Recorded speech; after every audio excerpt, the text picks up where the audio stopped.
4 University of Idaho students. Guys! Man accused of killing 4 University of Idaho students in a home near campus in November. Mystery involving those 4 Idaho college students.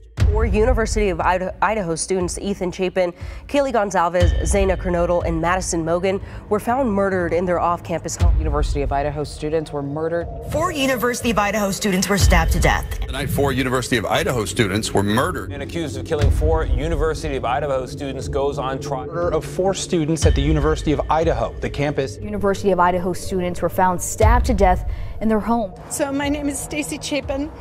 I thought I could do this. What do you mean by a kill kit? I think he had a backpack. We don't know if it was coveralls, pants, hoodie, we don't know. They just told us the name and we immediately started Googling. From our investigation of the account, it appeared to be the real Bryan Kohberger account. Among the people this account was following were Maddy Mogen and Kaylee Goncalves, in addition to several people with the name Kohberger. But when we looked through those, it appeared to have other family members that were related to him. You would go to Maddie's Instagram account and look at her pictures, and he liked them. Bryan's name was under a lot of Maddie's pictures, like that picture, and that picture, and that picture, and that picture. So he was actively looking at the Instagram account. Particular account had some type of connection with the victims. Yeah, I've had some dreams of her. There's times where I prayed and asked God to see her another time, and I did, and it just gives me some peace knowing that I know she's okay. Okay, so on the 12th, they went to the home game for UI, and then Olivia, Kaylee's sister, tells the podcaster what they did afterwards. November 12th. The rideshare driver said around 1:45, Kaylee had texted him requesting a ride from the grub truck to take her back home to 1122 King, and she had with her another female. The rideshare driver told her about a camera mounted on the grub truck. So I was able to look it up and find Kaylee on the video, and I saw the girl that she was with was Maddie. So the arrest of the suspect. That video shows a white Hyundai Elantra passing by the victim's home several times.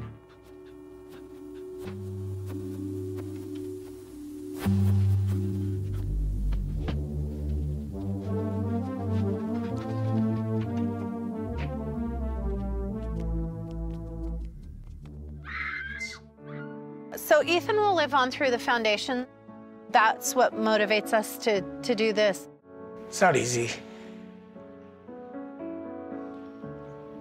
Just gotta keep going, you know? I know that she would want us to talk about the life that she lived and to be her voice right now. Just always making the best of every situation. Maddie was such an easygoing, loving child growing up.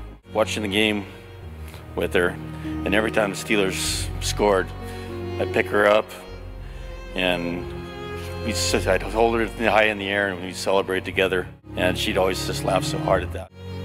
They were inseparable from the 6th grade on. They stuck together through everything. They were sisters. She was one of ours. Maddie was my best friend. She was the first person I talked to every morning and the last person I talked to before bed. That's Kaylee's younger sister, Autumn.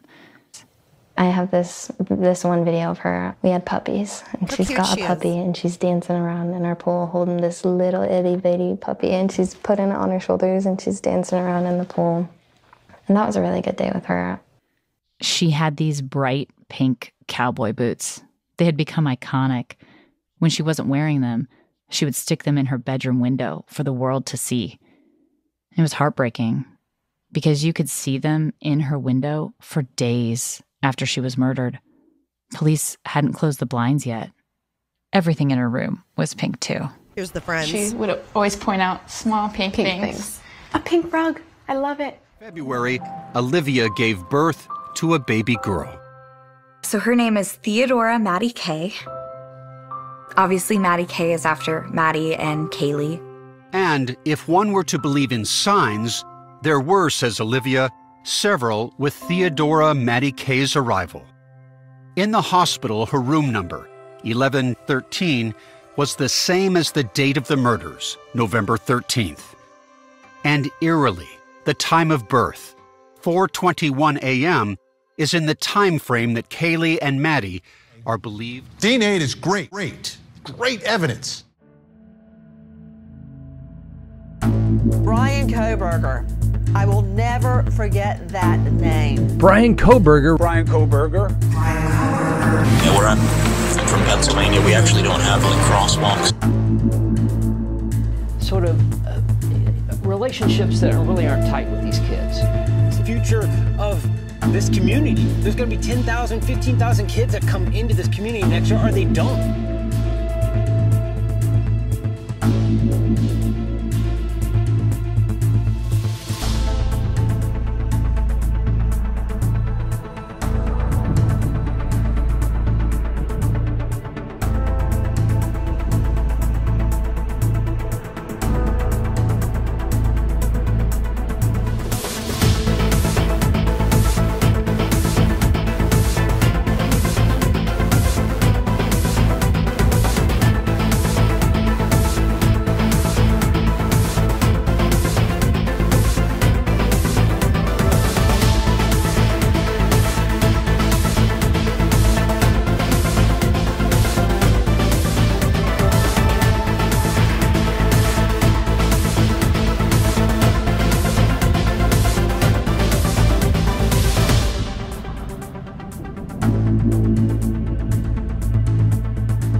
Was there, were any of them slashed? Were any of their necks cut?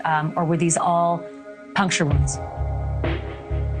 Well, it was a pretty large knife, so it's really hard to call them puncture wounds. And there were definitely stabbings. And I mean, it has to be somebody that's pretty angry. Most of them had just like one that was the lethal stab wound. Yes. Can you describe what that one might have been? But they were to, the fatal ones were to the chest area or the upper body area. To an incident last month when Kaylee told friends she was followed by two men. Police found no pattern of stalking. She felt like either the threat went away or did she tell police? I don't think so. I'm pretty sure she did not report it. Is hair from the perpetrator. And many times that contacts onto the surface of the hands because the hands are spattered in blood. If you think how sticky blood is, and the perpetrator's not even aware that they've left their hair behind. That happens many times. I've worked on cases where the killers got rid of the clothes, but they're on record as having bought them. and they're on camera at the Walmart in the checkout. And sometimes there's just that fiber that's so unique, they can actually trace it. So there are. We don't know if it was coveralls, pants, hoodie, we don't know.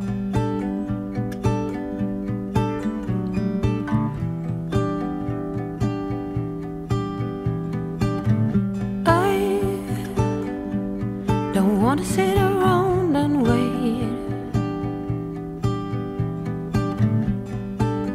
Thin skin, I'm underwater. Is this really happening? You stay silent, you don't mind. Happiness a dollar sign.